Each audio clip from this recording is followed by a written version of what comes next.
தனுசு ராசிக்கு இந்த ஆண்டு குரு பெயர்ச்சியை பற்றி பார்ப்போம். தனுசு ராசிக்கு 7ஆம் இடத்துல குரு வராரு.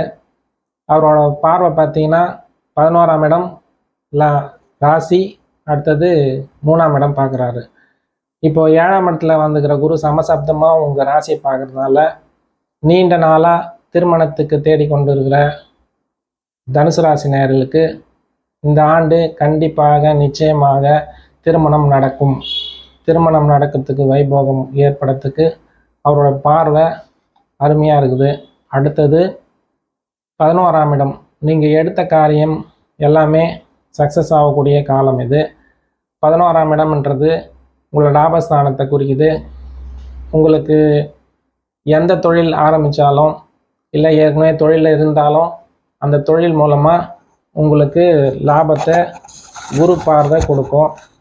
அடுத்தது 7-11 வர்றதுனால காதல் திருமணம் செய்யும் யோகமும் உண்டு. ஏற்கனவே லவ் பண்ணிக்கிறாங்க, வீட்டில் பேசுனா ஒத்துக்க மாட்டுறாங்க அப்படின்னா இப்போ பேசுனீங்கன்னா ஒத்துப்பட்டு வருவாங்க.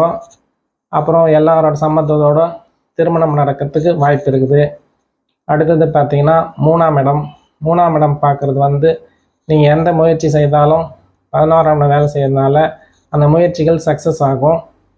அடுத்தது கல்யாணம் ஆன தம்பதிகளுக்கு சமசப்தமாக 7ஆம் பார்வையாக பார்க்கறதுனால கணவன் மனைவிக்குள்ள நட்பு அதிகரிக்கும். புதிய நண்பர்கள் உங்கள் குடும்பத்தில் சேருவாங்க.